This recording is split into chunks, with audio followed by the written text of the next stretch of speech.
Bienvenidos a Alimentos y Emociones Podcast. Comer es inevitable. ¿Cómo comer para saciar mi apetito? Es una elección. Soy Claudia Unot. Acompáñame a hablar sobre temas de conducta alimentaria, de la relación emocional que tenemos con los alimentos y cómo satisfacer uno de los impulsos más fundamentales que tenemos en nuestra vida, nuestro apetito. El día de hoy vamos a hablar con Mariana Orellana Aro. Ella es licenciada en nutrición por la Universidad del Valle de Atemajac y realizó la maestría en nutrición clínica por la misma casa de estudios. Tiene un posgrado en obesidad por la UNAM y es educadora en diabetes por la Asociación Mexicana de Diabetes. Es certificada en Nutrition Care Process por la Academy of Nutrition and Dietetics y es nutrióloga certificada por el Colegio Mexicano de Nutriólogos. Es presidenta del Colegio Mexicano de Nutriólogos en Jalisco del 2020 al 2023 y es CEO y fundadora de la empresa Leven Salud, Nutrición y Bienestar Integral, que ha brindado sus servicios a empresas como Coca-Cola Company, Hewlett-Packard, Nike, IBM, Almidones Mexicanos, Secretaría de Educación Pública, entre otras. Es socio formador de empresa Diavital, atención integral al paciente que vive con diabetes y enfermedades crónico-degenerativas. Es autora del libro Nutrición Clínica Geriátrica, que se publicó en agosto del 2020 y está disponible en Amazon, Google Play y iTunes. Es ponente en diversos foros y congresos nacionales e internacionales y tiene una trayectoria de 12 años como profesor de distinguidas universidades a nivel nacional. Es profesor de tiempo completo desde hace 6 años en el Tecnológico de Monterrey, Campus Guadalajara, en el Departamento de Nutrición y Bienestar Integral. Y le damos la súper bienvenida para que hable el día de hoy con nosotros sobre la fragilidad en el adulto mayor y cómo usar la consejería nutricia para poder abordar este tema desde el aspecto nutricional. Hola, ¿cómo están? ¿Emocionados y emocionadas? Me da mucho gusto que de nuevo estén aquí con nosotros en este podcast de alimentos y emociones. Me da muchísimo gusto tener una invitada que viene de nuevo, de vuelta. Y bueno, una súper que sí, eres la segunda que viene de vuelta una segunda vez, Mariana. ¿Cómo estás? Bienvenida. Bien, Claudia, gracias. Contenta de estar otra vez aquí contigo. No, pues yo feliz y bueno, ya saben que Mariana es una súper querida nutrineta amiga, la quiero mucho y bueno, ella nos va a hablar, pues es la especialista y por eso no quería, quería que realmente fuera ella que nos hablara de este tema que me parece súper importante, que es la fragilidad en el adulto mayor. Entonces, siempre se hablan como de muchas cosas del adulto mayor, quizás la fragilidad, a mí me parece que es una de las cosas que tal vez se habla un poco menos. Entonces, bueno, vamos a echarnos un clavado. Mariana, te cedo la palabra aquí para que nos empieces a guiar en este tema. De fragilidad. Pues sí, como dices, Claudia, es un tema muy importante. Es un síndrome geriátrico y cuando hablamos de síndrome hablamos de algo que involucra como varias situaciones, ¿no? Y que condicionan la calidad de vida del adulto mayor y por eso es muy importante hablar de ella. Y también muchas veces como que no se ubica la nutrición hablando de síndromes de fragilidad, pero tienen muchísima relación todas las intervenciones nutricias con esto y bueno, es lo que me gustaría compartirte el día de hoy. Pero Si a lo mejor quieres, valdría hay la que pena. marcar. Vamos, Sí, exacto, sí, valdría la pena empezar como hablando de generalidades del adulto mayor y ya nos echamos el clavado a todo lo que tiene que ver con fragilidad. dale. Pues de adulto mayor, primero identificar a partir de qué edad es considerado adulto mayor. Según la Organización Mundial de la Salud, a partir de los 60 años y hacia adelante, ya podríamos considerarlo dentro de este grupo etario, ¿no? Y este grupo etario, a su vez, se subclasifica en otros pequeños grupos, porque, por supuesto, puede haber adultos mayores. No es lo mismo hablar de un adulto mayor a los 60 años que hablar de un adulto mayor a los 90 años, ¿no? Entonces, Claro. también por eso, de 60 a 74 se consideran de edad avanzada, de 75 a 90 ya como ancianos y los que pasan de 90 como grandes viejos o grandes longevos, ¿no? Entonces habría como también una subclasificación dentro del adulto mayor. ¿Esa clasificación de dónde es, De Mariana? la OMS De también, la de la OMS, ok. Organización Mundial de la Salud. Así es. Y otras estadísticas que es importante como para sensibilizarnos y decir, bueno, por qué la relevancia de este tema, ¿no? La pirámide poblacional, sin lugar a dudas, se está invirtiendo. Entonces, cada vez son menos los nacimientos y más los adultos mayores. Entonces, si normalmente teníamos una pirámide poblacional así, ahora el área de la base se está haciendo más angosta y el pico se está ensanchando, ¿no? Entonces, el pronóstico es que cada vez haya más adultos mayores. Ahorita, por ejemplo, bueno, en una estadística del 2019 se decía que en el 2050 una de cada 6 personas en el mundo tendrían más de 65 años, lo cual representaría más o menos como un 16% de la población mundial, ¿no? Es Entonces estás mucho. hablando que es muchísimo, exacto, uno de cada 6. Y esto pues va a traer consigo, por supuesto, si no preveemos, va a traer problemas de salud pública muy importantes, ¿no? Que por eso sí es necesario prestarle atención a este grupo de edad. En la proporción actual, por ejemplo, es una de cada 11 en una estadística del 2019, que tampoco es poquito, o sea, ya actualmente ya tenemos muchos adultos mayores de 60 años, ¿no? Sí, sí, sí. Eh, ¿Qué más te puedo platicar en cuanto a estadísticas? ¿Cómo están los adultos mayores? Esa es otra cosa muy importante, ¿no? ¿Cómo los encontramos? Me voy a enfocar en México porque hubo una encuesta que se hizo en 2018 de ENADID y en México se calculó en aquel entonces que vivían 15.4 millones de personas mayores de 60 años. Pero lo grave es que lo que te decía, ¿cómo están estas personas mayores de 60? 1.7 de estos 15.4 millones, es decir, más del 10% viven solas. Ese es un punto importante, porque entonces, Importantísimo. exacto, ahí te empiezas a imaginar cómo es su contexto de vida, ¿no? Y los que nos dedicamos al área de la nutrición también nos podemos empezar a imaginar cuáles pudieran ser los retos o los problemas en el tema de la alimentación cuando un adulto vive solo.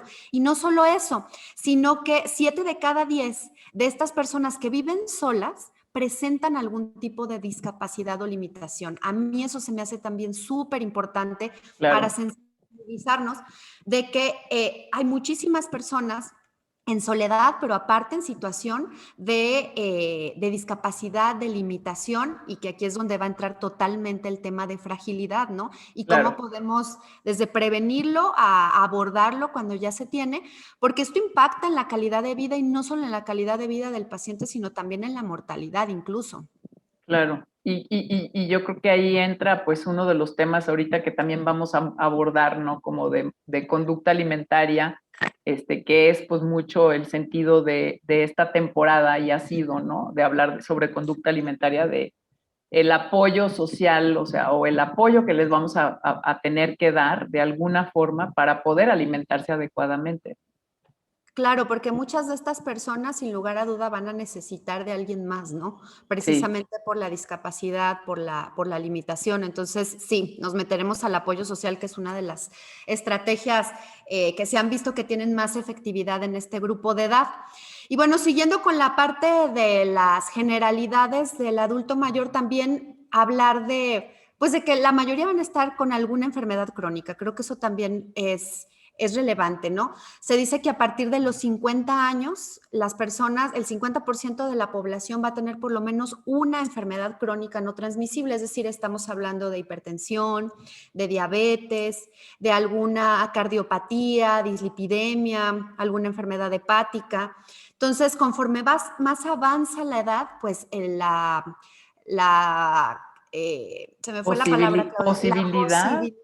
Exacto, de que tengan ya alguna enfermedad, alguna condición, va a ser mucho más alta y esto claro. también va a tener un impacto, ¿no? Y esto también tendría que ser considerado. Y te decía, dentro de las enfermedades con mayor prevalencia y que de hecho son las que son la principal causa de muerte en mayores de 60 años, están las enfermedades cardiovasculares, está el cáncer, las enfermedades respiratorias y la diabetes. Oye, una pregunta, porque aquí a mí esto es la parte como que se me hace de las más cruciales. O sea, ¿cuál es como lo que te esperarías por un aging, que me gusta mucho más la palabra y lo hemos hablado ya como en dos podcasts anteriores, tanto en menopausia como también del adulto maduro al adulto mayor con Edna Nava? Que son, o sea, o sea, ¿qué sería como lo esperado por un envejecimiento o un aging natural o normal o un proceso y ya como una patología, el desarrollo de una patología? O sea, ¿qué diferencia uno de otro? O sea, o para ti, ¿qué sería como lo crucial, no? O sea, sí sabes, ¿no? Lo que quiero Sí, decir, como sí, sí, tratar de detener, no es detener el proceso de envejecimiento, porque ese es natural y eso lo he estado, como yo también recalcando. El tema es cómo le hago para llegar bien, ¿no? A los 60, o cómo le hago para llegar bien a los 70 o a los 80 o a los 90. y ese es un temototota que de hecho también trae la OMS desde hace varios años, que es el tema de envejecimiento saludable. O sea, todos vamos a envejecer, ¿no? Y bueno, si llegamos a viejos, todos vamos a envejecer y es un proceso, como dices, natural, pero aquí la pregunta es, ¿cómo quiero llegar a viejo? Claro. ¿No? O sea, ¿de qué forma voy a hacer? Y esto, desde mi punto de vista y por supuesto también sustentado en evidencia, es directamente proporcional toxicomanía, si fumaste, si tomaste alcohol, cómo te alimentaste, consumo de antioxidantes, la actividad física, qué tan activo fuiste. Y esto en realidad, Claudia, se gesta desde la infancia, que es Así algo es. que yo insisto mucho. O sea, estamos envejeciendo en realidad casi desde que nacemos, ¿no? Entonces tendríamos que estar trabajando en nuestro envejecimiento desde edades muy tempranas y sobre todo también por la parte conductual, que es la que vamos a hablar, ¿no? Mucho más fácil sería trabajar con un adulto mayor que trae una buena relación con la comida, que trae una conducta alimentaria saludable desde su infancia, porque así lo educaron, así creció, que alguien que trae unos hábitos y una conducta torcidísima y que por ende también ya va a estar jalando un montón de enfermedades, que es precisamente lo que se quiere prevenir. Y todas estas enfermedades son altamente prevenibles a través de los estilos de vida y de la alimentación, a pesar de que muchas de ellas tienen un componente genético, ¿no? Pero sigue siendo mucho más de peso la parte Ambiental. conductual y del... Sí, Así así es, es. totalmente. Así es. Bien, entonces nada más era como para volver a recalcar eso, porque yo creo que ahí sí, o sea, ahí Es está bien el importante. meollo, ¿no? Y si me permites, con eso voy a cerrar, porque les traigo ahí una frase bonita de envejecimiento Ok, saludable, que creo que es la base y para mí ese sería el cierre, ¿no? ok. Entonces, se los Entonces, dejo ahí. primero vámonos entonces al grueso de la plática y luego ya al final. Sí, sí, sí, no, pero es que está súper interesante, entonces vamos y venimos, no pasa nada, pero les voy a dejar eso para el final. Ok, El envejecimiento saludable es la clave, totalmente, ok. trabajar sobre eso. Y siguiendo hablando pues de qué pasa también en esta edad o a partir de los 60 años y ya más con relación a temas de nutrición, decíamos de las enfermedades, ¿no? Todas estas enfermedades van a tener un impacto nutricio, sí. Y el que se ha visto y que es muy importante identificar es la parte de la desnutrición, ¿no? En el adulto Ujú. mayor. Entonces, cáncer, enfermedades respiratorias, aún la obesidad, la diabetes, todo de alguna manera puede impactar negativamente en el estado nutricio y será algo que tendríamos que cuidar y que es otro de los problemas comunes en este grupo de edad, la desnutrición o la malnutrición. También debido a que aquí hay muchas otras situaciones anatómicas, fisiológicas, psicológicas del estado de ánimo también de las personas que impactan en esto y que entonces provocan que la persona empiece a consumir menos cantidad de alimento, que disminuya su ingestión energética. Su Otro problema, apetito. sí, el apetito, es muy común la disminución de apetito y es parte de los puntos ahí en el checklist del síndrome de fragilidad. La ingestión de líquidos, por ejemplo, en el adulto mayor se disminuye el reflejo de la sed, entonces muchas veces no sienten sed, pero no quiere decir que no tengan la necesidad de agua. Y si no hay la suficiente instrucción o si no está el apoyo social de alguien que esté al pendiente para estar sirviendo el agua, para poner las cosas al alcance de la persona y que se puede estar hidratando, puede llegar a haber una disminución en el consumo de líquidos, disminución también en la ingestión de fibra, y esto pues rebota en muchos trastornos gastrointestinales, además que de por sí el sistema digestivo también va a empezar a tener un decremento en su función, ¿no? Menor secreción de jugo de ácido clorhídrico, menor secreción de enzimas, empieza a haber algunas intolerancias, digestión, estreñimiento, en otros casos diarrea. La calidad de la dieta también en muchos casos empieza a bajar su calidad, sobre todo de micronutrientes. Los adultos mayores se hacen de repente muy selectivos, entonces, o también por su misma capacidad de masticación, de deglución y su poca instrucción por parte de un profesional, pues entonces eligen los alimentos que tienen al alcance, los que se les hacen fáciles de comer, pero no necesariamente son los más nutritivos, ¿no? Oye, o los que más les gustan, o O sea, los que más porque, les gustan porque también. finalmente llevas una larga vida comiendo lo que te gusta y yo siempre digo, nunca va a ser el momento para cambiar tus hábitos de alimentación en esta edad, ¿no? Porque dices, bueno, si yo he comido así toda la vida, déjame en ¿Cuál es el paz. problema? Claro. Así Sí, es. totalmente, Y aparte así también te vas a poner en un rollo así súper estricto, ya sabes, de nutriólogo así de, a ver, ahorita te vamos a hacer cambiar toda tu forma de comer por esta más saludable. en O sea, chino, claro. claro que no. Sí, claro. Totalmente. Los gustos también influyen muchísimo, ¿no? Muchísimo, ¿no? Se van mucho a lo dulce a veces, a lo salado. Entonces, bueno, puede decrementar eso la calidad de la dieta. Te vuelve Otro, uno pues más necio, perdón. también, Y sí, sí, o sea, ya sí, estás como bien hecho a tus hábitos, ¿no? Ya estás como muy es que ubicado en tu forma de hacer las cosas, o sea, ¿por qué las vas a cambiar? Cada vez nos volvemos quizás como menos más adaptables, rígidos, menos más rígidos, flexibles. y tal cual se nota en el cuerpo, ¿no? O sea, no, ya no te puedes mover tanto, no tienes esa capacidad. Entonces, lo como también, o sea, se expresa lo que tienes en el cuerpo con, o sea, lo que presentas en el cuerpo de rigidez y de falta de movimiento, también en tu forma de ser, pues.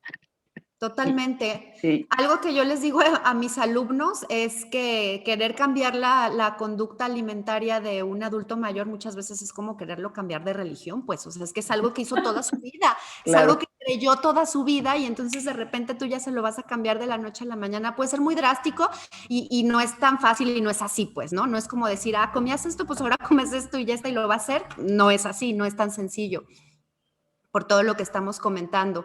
Y otra cosa que influye mucho y no hemos hablado de ella tampoco es la capacidad cognitiva, por ejemplo, ¿no? El tema del deterioro cognitivo, que también va a tener un impacto en la alimentación totalmente, desde si tiene la habilidad para poderse preparar él solo los alimentos, elegir los alimentos, ¿sí?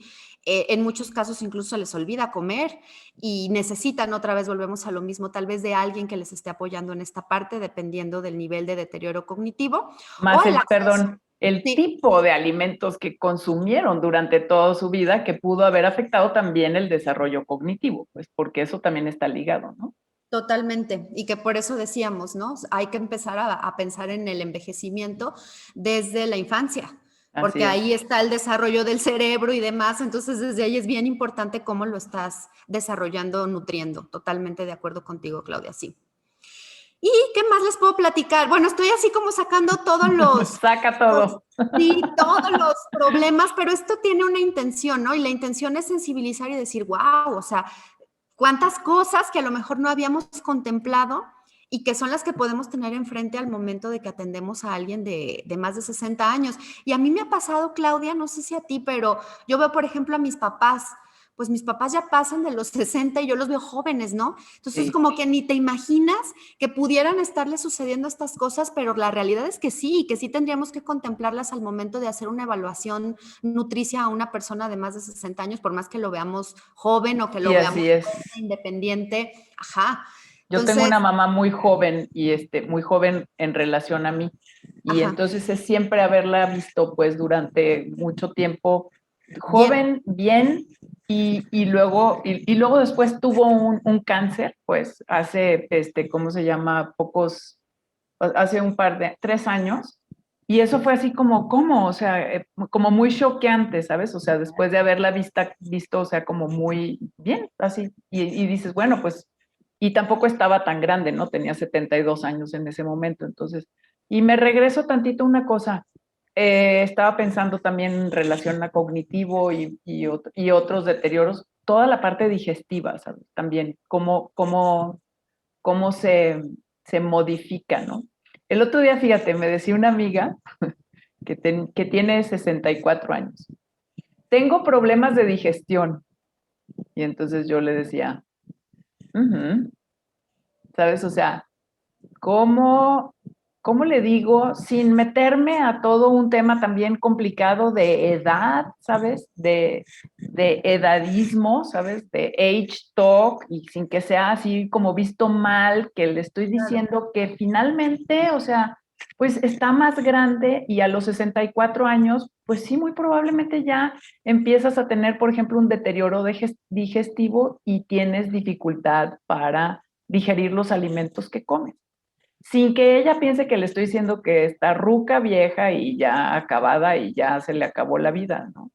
¿Y qué haces en ese sentido? Porque tiene 64 años y todo lo demás, o sea, se mueve, va y viene, si me entiendes, es fit, hace cosas, pero ya tiene problemas digestivos. Entonces, desde nuestro lenguaje, cómo nos comunicamos, cómo también entendemos que esto pues, nos va a suceder, nos sucede y bueno, tiene ese problema, no tiene otros, ¿verdad? O sea, Claro, entonces, pero de alguna manera se va a empezar a manifestar la edad, ¿no? Es lo que quieres decir. sí, así es, y es normal, o sea, y también cómo lo abrazo, pues, y digo, bueno, pues bienvenida a esta etapa, ¿no? Eso luego tú me platicas, Claudia, porque yo estoy sufriendo con eso desde ahorita. No, Mariana, o sea, es que de Todavía veras no abrazo la vejez así. es que sí, o sea, bueno, para mí Hay que también ha estar sido un preparados. proceso, o sea, cómo la voy aceptando, ¿sí me entiendes? Y cómo lo voy aceptando y cómo lo voy abrazando y cómo cambio físicamente y cómo, o sea, desde mi movimiento cambia todo y cómo lo voy aceptando. Y yo todavía no entro a la etapa del adulto mayor, pero si me dices 60 años, estoy rascándole la puerta muy cerquita. Entonces dices, qué es lo que uno tiene que hacer también como para, otra vez en esta flexibilidad, ¿sabes? O elasticidad, o estirar telómeros, o ya sabes, o sea, o mantener tu ancho de banda, o quizás ampliarla tantito, puedas como también abrazar el entrar a esta etapa. Súper importante lo que acabas de decir, Clau. Y te digo, es algo que ahí yo diría, por eso trabajar en equipo multidisciplinario, ¿no? Porque también va a haber muchas cosas que las va a tener que trabajar psicología, la parte médica, es un todo. Totalmente, totalmente de acuerdo. Definitivamente. Así es. Y algunas otras cosas que sigan impactando la alimentación, pues la polifarmacia también creo que es importante. Si Sí, decíamos que el 50% a partir de los 50 años va a tener por lo menos una enfermedad, pues entonces va a tomar por lo menos un medicamento también, ¿no? Uno o más. Y la población geriátrica es especialmente susceptible a sufrir las consecuencias adversas de estas interacciones fármaco-nutrientes. Uno, porque toma más medicamentos y dos, justo por lo que acabas de comentar de tu amiga, porque va a tener ya problemas digestivos que van a comprometer por sí mismos también la absorción de ciertos nutrientes. Entonces le está sumando factores. De por sí la absorción ya no es la misma, las enzimas, la secreción de jugos gástricos, etcétera, y aparte un montón de fármacos, se hace ahí una bola de nieve bomba. enorme, Sí, sí. exactamente.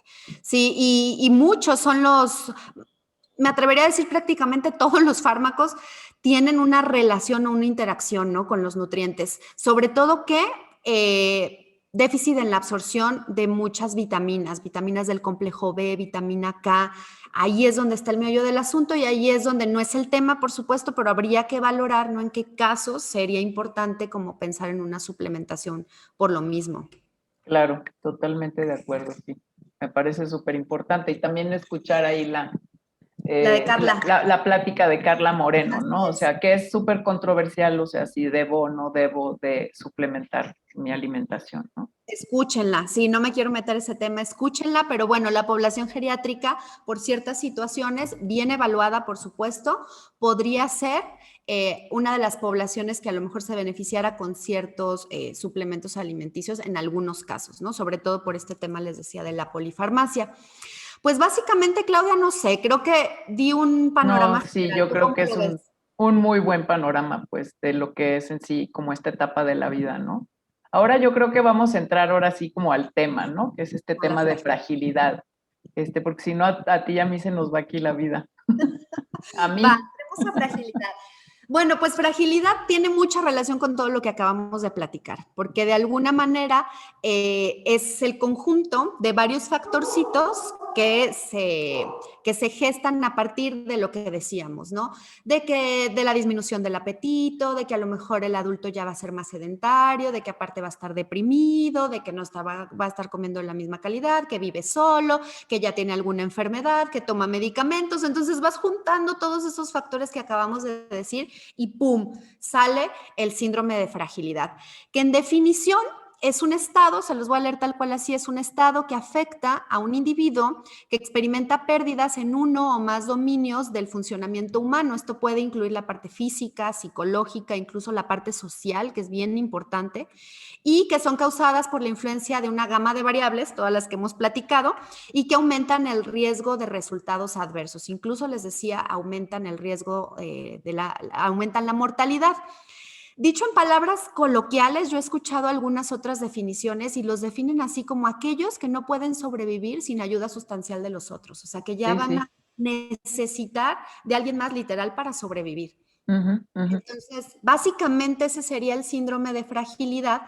Y cuando pensamos en prevalencia, o sea, que tantas personas son frágiles, depende del país, depende del método con el cual lo hayan evaluado, pero oscila más o menos entre un 14 y hasta un 43%. Wow. Es altísimo a nivel mundial.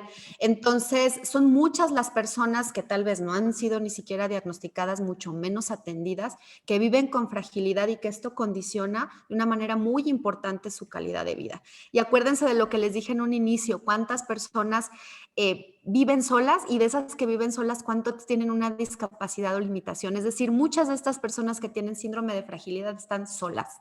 Están solas lidiando como pueden, ¿no? Con esto. Sí, exactamente. Oye, Mariana, aquí una cosa, o sea, Edna habló la semana pasada de sarcopenia, pero vamos también como viendo si la puedes de alguna manera, o sea, no definir, pero ¿cuál sería la diferencia entre, por ejemplo, o la sarcopenia entra dentro también de la fragilidad o son distintas? O aquí nada más para poner también el contexto, creo que ayuda.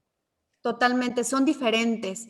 La fragilidad es un síndrome y les decía, cuando hablamos de un síndrome hablamos de que está compuesta por varios componentes, no es solamente uno. Y la sarcopenia como tal es una enfermedad que involucra solamente a la masa muscular y que tiene un impacto solamente entonces en fuerza y en performance o en funcionalidad del adulto y que sí está dentro del síndrome de fragilidad. Entonces, la sarcopenia la podríamos meter dentro del síndrome, pero la fragilidad es más amplia, involucra muchas otras cosas que ahorita les voy a mencionar. Claro, perfecto. Ya con eso creo que también es importante, porque entonces ya podemos unir la sarcopenia y también meterla como un punto que tenemos que cuidar, ¿no? Totalmente, sí, la calidad del músculo van a ver que tiene mucho que ver. ¿Por qué? Porque la fragilidad, hay diferentes escalas, ¿no? Ha habido distintas escalas con las cuales se ha evaluado fragilidad en diferentes poblaciones, pero hay dos que me gustan, sobre todo porque de una de ellas fue que se hizo una validación para mexicanos y que es con la que actualmente yo estoy trabajando. Entonces, el Share Instrument, que salió en 2010, ellos contemplan, esta es europea, y ellos contemplan 5 puntos básicos que debe de cumplir un paciente para hablar de que tiene un síndrome de fragilidad. Hablan de la fatiga, hablan de la pérdida del apetito, hablan de la disminución en la fuerza de agarre, que esta es la que se mide con el dinamómetro, o que básicamente es la disminución de la fuerza, pero esa es la manera de medirla. Las dificultades funcionales, que tanto en la fuerza de agarre como en las dificultades funcionales es donde, y en la otra, y en la actividad física, en estas tres es donde entra sarcopenia, o sea, y es donde está relacionada precisamente, ¿no? Claro. Al haber menos fuerza de agarre es porque hay menos masa muscular, puede haber un problema de sarcopenia. Dificultades funcionales o dificultades en el movimiento, en la actividad física, relacionado también totalmente con la sarcopenia. Entonces sí se involucra, pero les decía, hay otros factores más como la fatiga y la pérdida del apetito. Entonces, serían como los 5 indicadores básicos que debería de cumplir un paciente. A ver, otra vez, entonces, fuerza. Fatiga. Pérdida de apetito. Fuerza de agarre. Dificultades funcionales. Y actividad física. Esto de acuerdo, les decía, al Share Instrument. Se hizo este fue de 2010, se hizo una validación para mexicanos en 2016 donde a través de 5 preguntas muy sencillas también puedes medir el síndrome de fragilidad y contemplan, por supuesto, estas variables. Una de las preguntas que se hace en esta escala es fatiga y te preguntan simplemente, ¿se siente cansado la mayor parte del tiempo? O para realizar sus actividades cotidianas se siente cansado. Y entonces ahí el paciente responde sí o no, vas dando puntos. El sí es un punto, el no es 0 puntos. La segunda pregunta valora la parte de la resistencia, que tiene que ver con esto que decíamos también de la fuerza. Y entonces aquí la pregunta es, ¿puedes subir un piso de escaleras sin pausas ni ayuda? Si el paciente ahí necesita ayuda o pausas o no puede subir las escaleras, entonces eso también le da un punto a la parte de resistencia. Ambulación es otro que toma en cuenta esta escala de mexicanos y ahí la pregunta ¿es capaz de caminar 100 metros sin hacer pausas y sin ayuda? Esto también valora lo que te decía de las habilidades físicas.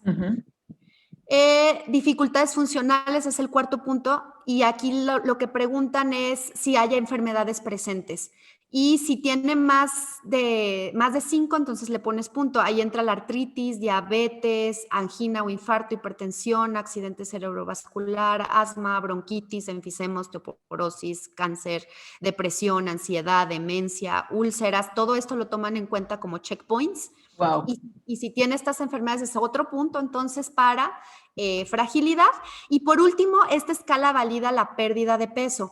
La relaciona con la disminución de apetito. O sea, si te fijas, son prácticamente los mismos 5 puntos de la europea, nada más como que lo tropicalizaron y lo hicieron en forma de pregunta y con otros indicadores un poco distintos, pero la pérdida de peso porque la están relacionando pues con el apetito. Con el apetito, así es.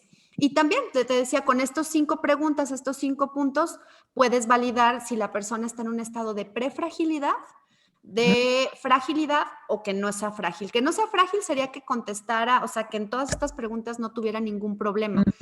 Yo te digo, va a ser muy poco probable que un adulto mayor te salga así, a menos que sea que tenga un envejecimiento saludable, ¿no? Que es lo que queremos precisamente. Sí, pero, o sea, yo también tengo esa como, o sea, bueno, ¿qué tanto llegas al, o sea, bueno, es que sí, o sea, como dices, ya nos diste los números y los números sí son muy alarmantes, pero yo creo que también puedes ver que sí hay una cantidad de personas que llegan a los 60 años y que también no tienen ni nada de esto. Nada de esto. Pero fíjate, nada más en esta parte, quizás retomando un poco también de lo que dijimos con Edna la semana pasada, es que, o sea, tú vas sintiendo esos cambios en tu cuerpo, ¿no? Entonces, por ejemplo, o sea, por ejemplo, ya no tienes la misma vista y necesitas lentes y otro tipo de cosas. Entonces, el simple hecho, por ejemplo, de bajar unas escaleras, ya te agarras.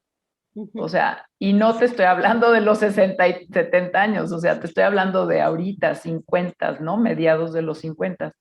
Porque como que ya no mides la distancia, ¿sí me entiendes? También, o sea, como de tu pie dices, oye, pero si yo soy una persona que hace ejercicio, sí, normalmente, o me muevo bien, sí, pero no quisiera caerme, porque ya tienes como esta sensación de que es que ahora si me caigo, el daño también va a ser mayor, ¿sí me entiendes? O sea, ¿Y quién no. me levanta? Y sí te levantas, y claro que te levantas, y sales volando de la bicicleta todavía, y sí te vuelves a levantar y no te rompes nada, si estás sano. Pero de todas formas, esa es la parte del aging que se siente, ¿no? Así es. No, y estoy de acuerdo contigo. No tendríamos por qué llegar frágiles a los 60 años, no, ni a los 80 ni a los 90, es más, o sea, no tendríamos por qué llegar en esta situación. Creo que hay muchas cosas que sí se pueden prevenir y trabajar. Pero tristemente, pues sí, entre más avanza la edad, y tal vez te digo 60 años se nota menos, que es lo que te decía de mis papás, yo no los veo frágiles para nada, ¿no? Los veo mejor que yo a veces, pero conforme más va avanzando la edad y si no se trabaja en la prevención, pues sí hay mucho más posibilidades de que lleguen a presentar fragilidad. Y entonces en esto de presentar fragilidad, o sea, bueno, ¿qué es lo que tenemos que cuidar, no? O cómo, o sea, no sé si ahorita ya nos brincamos a la parte... A la intervención. A la intervención y la parte como nutricia y conductual que podemos hacer, ¿no? Sí, me gustaría enfocarme más a la parte de la modificación de la conducta, pero en términos nutricios, claro, es importante hablar de qué cosas ¿O qué cambios voy a buscar yo en el paciente? Porque entonces ahí es donde entra la consejería. ¿Qué quiero decir con esto? Que el objetivo de la consejería es lograr que el paciente o el cliente pueda llevar a cabo las modificaciones de la conducta alimentaria. Entonces, primero tenemos que saber, bueno, ¿a dónde lo quiero llevar yo? ¿A que coma más proteína? ¿A que haga más ejercicio? ¿O a qué? Claro. Y en este sentido, sí, las principales recomendaciones donde tendríamos que prestar atención, bueno, sin lugar a duda, la calidad de la dieta, ¿no? O sea, que la alimentación sea una alimentación de calidad. Y ahí los vamos a mandar con Nutrinetas, Claudia. Sí, totalmente. Para que escuchen varios donde váyanse a Nutrinetas a ver todos los programas que hacemos de calidad de alimentación. Mediterránea, 50, 25, 30, todos esos, calidad. Dash, omegas, todo, ¿no? Todo, sí, entonces, sí, totalmente. O sea, ahí hablar de calidad de la dieta, de buscar patrones de alimentación más basados en plantas, ricos en antioxidantes, como decías ahorita, en omegas, y que ahí, bueno, los patrones que han sido más estudiados y validados que cumplen con estas características, la mediterránea, la DASH, la MIND, que es ahí una mezcla entre mediterránea y DASH, la alimentación basada en plantas, todos estos son como patrones que se han visto en adultos mayores que tienen un impacto positivo, tanto en salud cognitiva como en prevención de enfermedades crónicas, en control de enfermedades cardiovasculares, todos estos coinciden. Todas. Cáncer, todas. Cáncer, sí, exacto. Así es. Entonces, son las recomendaciones del World Cancer Research Fund también para, o sea, prevención de, prevención sobre todo de diferentes tipos de cáncer y obesidad, porque están como ligadas, también funcionan muchísimo. Y hablan todos de los mismos patrones, ¿no? Así es, y como yo siempre digo, o sea, no importa cuál etapa de la vida estés, o sea, siempre tenemos que comer igual. Exacto, o sea, yo también creo lo mismo, come así, come así. Eso así es comer bien, ¿no? Lo que decimos, come bien, pues come con patrones basados, inspirados en eso, y como también lo hemos platicado mucho, Claudia, tropicalizado al lugar donde vives, ¿no? Sí, exactamente. Entonces, bueno, así eso nada más así para recapitular, porque muchas veces así dicen, bueno, patrones de alimentación saludables y todo, pues sí, pero finalmente pues son, o sea, más plantas, más granos enteros, consumo de leguminosas, menos poca carne y más pescados, ¿no? Sobre todo marinos. Sería como lo básico. Eso es lo y en general. el adulto mayor no es la excepción. Así es. O sea, esas reglas siguen y sería el número 1, ¿no? Calidad de la dieta. 2, proteína. Y probablemente lo abordaron en sarcopenia, ¿no? La ingesta de proteína es importante. ¿Qué se recomienda? Fuentes animales y vegetales. Se ha visto que si haces la combinación de animales y vegetales tienes un buen consumo de aminoácidos esenciales. Incluso se han hecho estudios. No me voy a meter mucho eso porque es sarcopenia, pero sí se han hecho estudios con proteínas vegetales y cuando hay entrenamiento físico hay respuesta. Entonces, cuidar el aporte proteico de la dieta, importante. Las IDRs de la OMS, por ejemplo, hablan de, déjame acuerdo, creo que son 46 a 50 gramos de proteína al día. Sí. No se nos olvide que es lo mínimo, porque eso representa más o menos como 0.8 gramos por kilo de peso y ha habido mucha controversia al respecto y realmente se ha visto que la ingestión tendría que ser mayor a eso. Entonces, bueno, nada más no olvidarnos. 1.2 gramos por kilogramo. Sería ideal. Sí. Así es, proteína, cuidar la ingesta de proteína. Y realmente lo que también hemos dicho, Claudia, el paciente no va a entender eso, ¿no? 1.1, 1.2, ¿quién sabe qué es eso? Entonces, al paciente hay que educarlo en cómo debe de ver su plato y qué fuentes son las que puede tener, de dónde puede obtener la proteína y orientarlo en que las incluya en su desayuno, en su comida y en su cena, ¿no? Y por eso las guías, o sea, por eso también las guías de alimentación, ¿no? Y nosotros, por eso las guías y los patrones. Así es. Porque es lo que el paciente come comida, pues, ¿no? No come 1.1 gramos de proteína por kilo. Ajá. Y, ¿qué otra cosa te iba a decir? Ese es el punto número 2. Y el punto número 3 que diría importante, la actividad física. No me estoy metiendo a alimentos funcionales, no me estoy metiendo a antioxidantes y demás, porque los estoy contemplando en el 1, ¿no? Cuando hablábamos de calidad. Claro. O sea, ahí está todo eso. Sí, así es. Sí, pero para resumir, el 3 diría yo, la actividad física y la disminución de las actividades sedentarias, que son dos cosas distintas. Claro. Una cosa es hacer ejercicio y, por ejemplo, yo, ¿no? A lo mejor voy y nado diario, bueno, no a lo mejor sí trato de hacerlo, una hora al día, ¿no? Nadar. Pero me la paso 12 horas sentada en la computadora. Así es. Entonces, O híjoles, viendo la pantalla, por ejemplo, que también sí, es otra que en los adultos mayores sucede mucho, súper común, sí, así es. muchas Entonces, horas sentados, ¿no? sentados o leyendo, viendo la tele o platicando, o recibiendo la visita, pero a final de cuentas sentados. Entonces, Ujú. ese sería el número 3, incentivar actividad física como tal, una rutina de ejercicio, pero también trabajar en la disminución de las actividades sedentarias.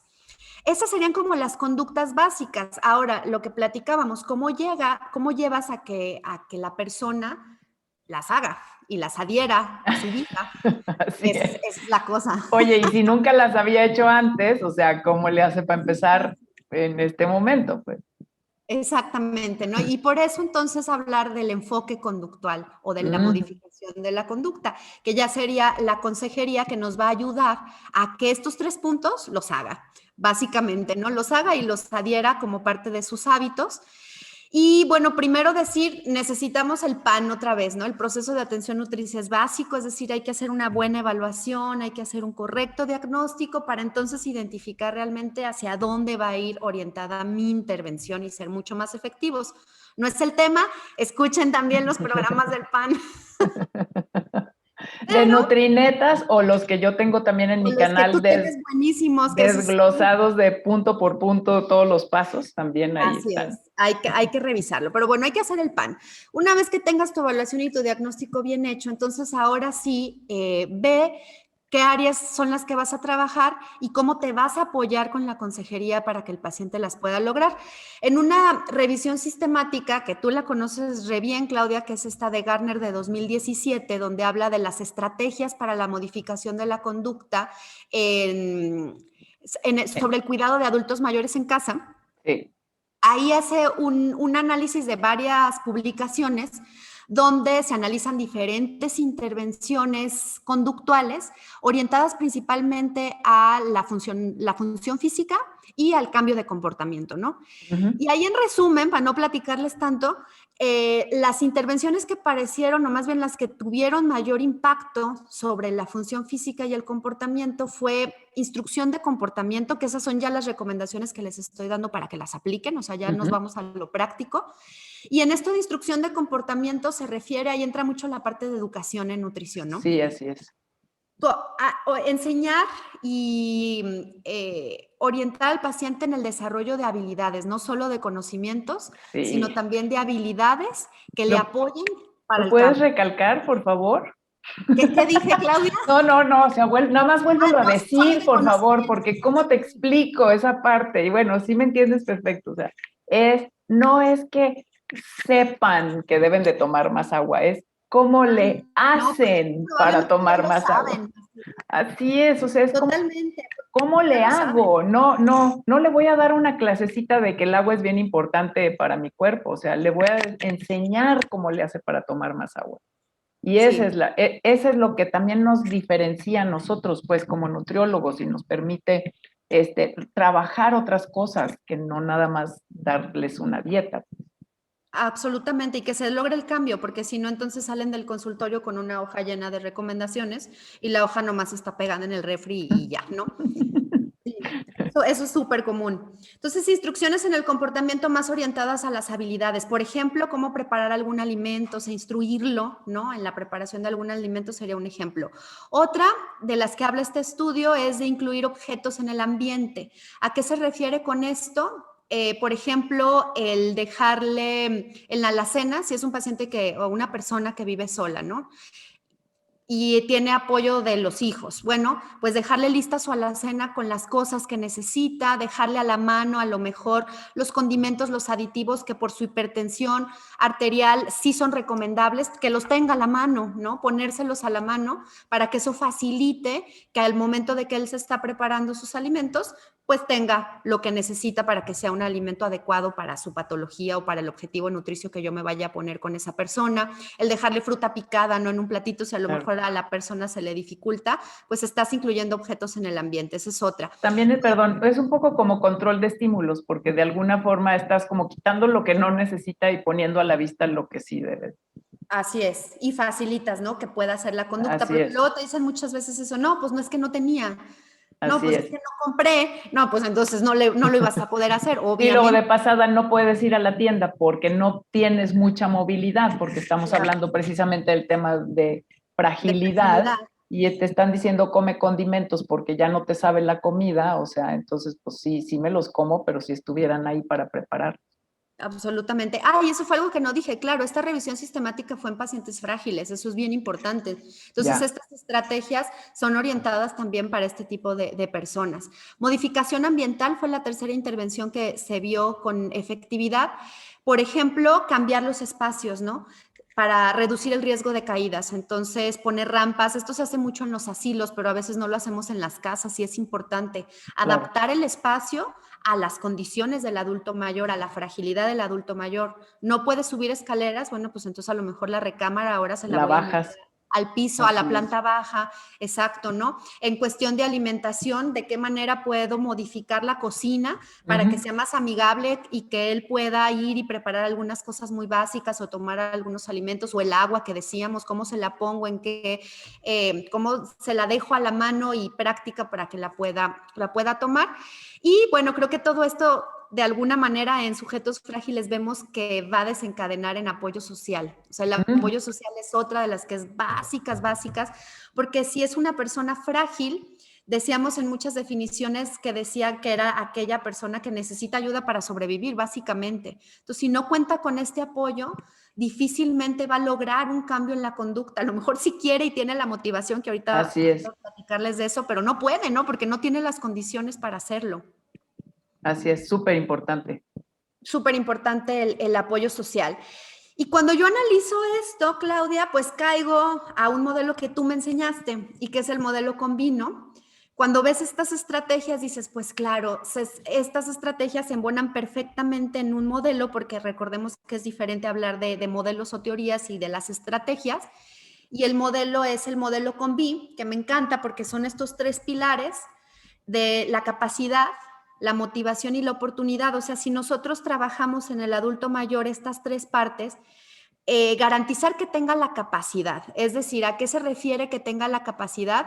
Que tenga como estas competencias individuales, tanto psicológicas, físicas, de conocimiento, que aquí entraría buenísima la educación nutricia, o sea, Exactamente. darle todas esas herramientas para que él tenga conocimientos y habilidades necesarias para hacer el cambio de la conducta. Punto uno, ¿no? Dos, Ujú. la motivación. La motivación ya es un proceso individual, es un proceso mental, pero que le va a ayudar a darle como este punch para poder hacer el cambio del comportamiento.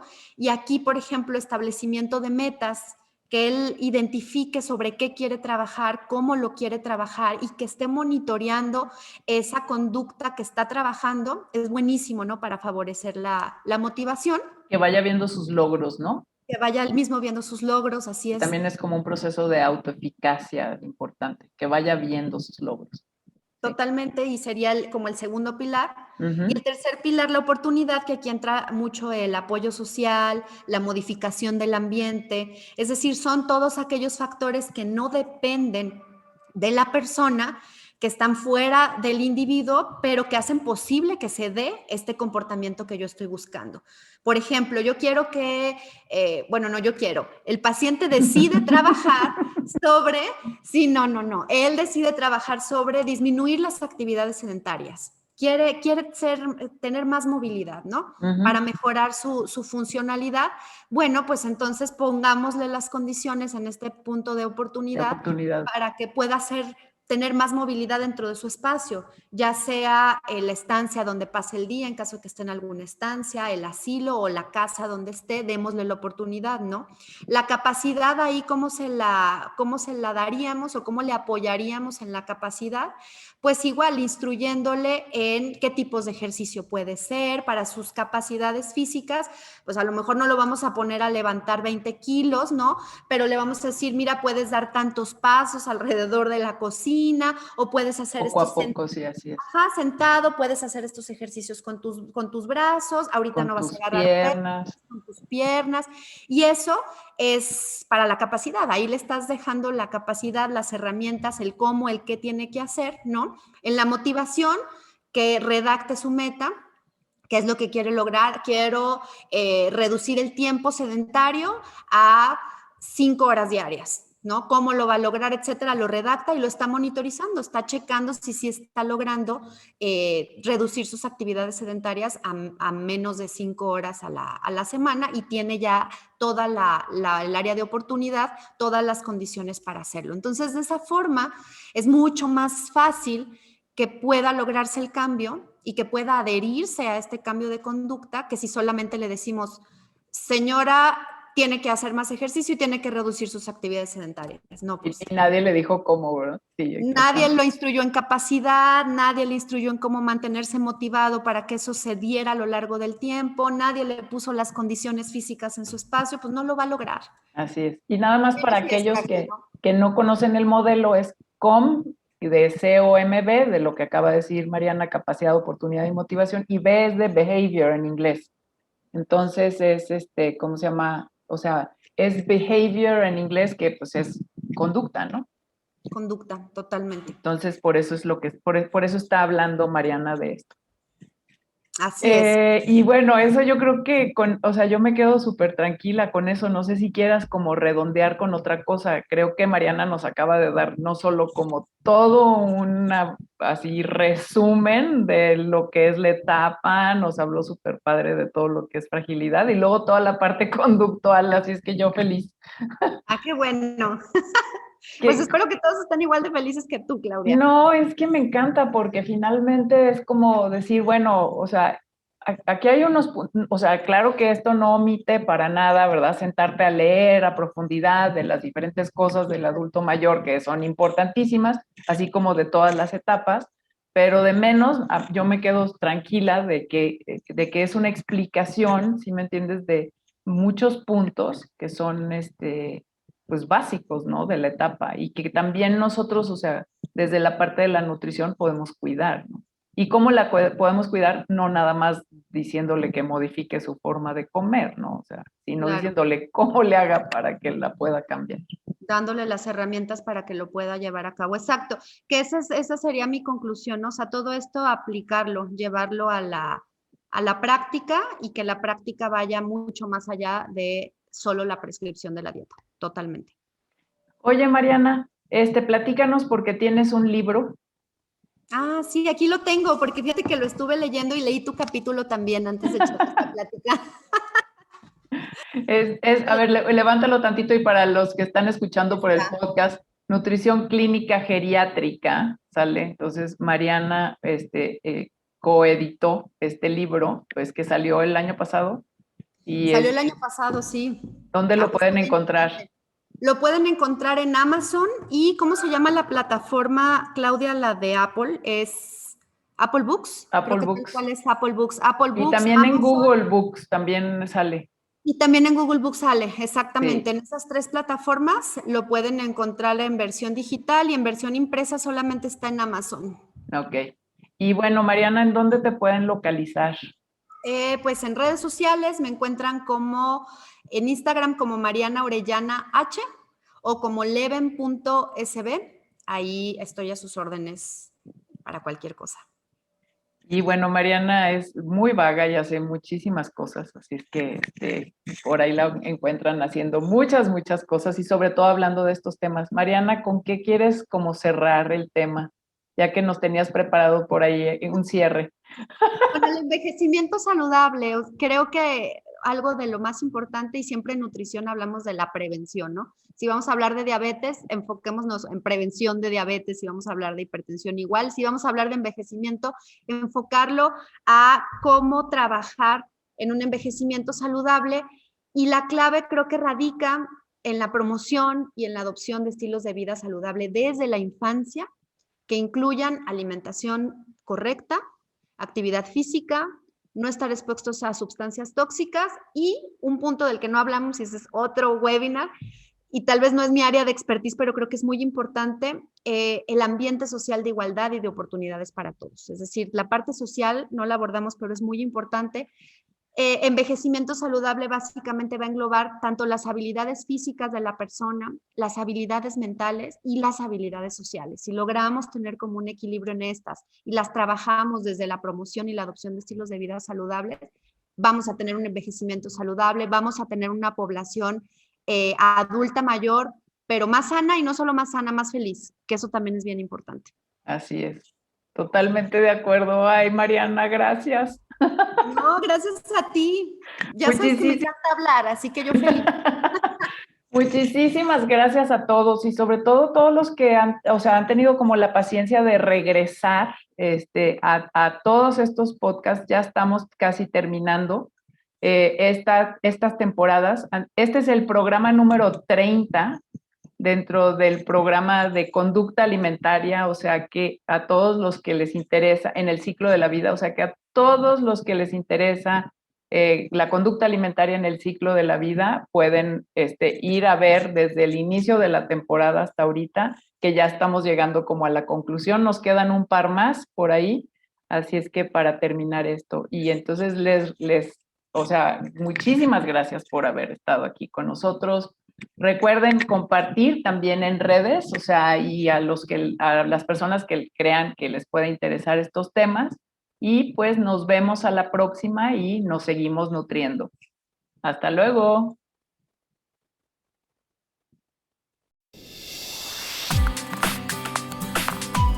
Nos vemos en un próximo episodio de Alimentos y Emociones Podcast. Y recuerda, nos seguimos nutriendo.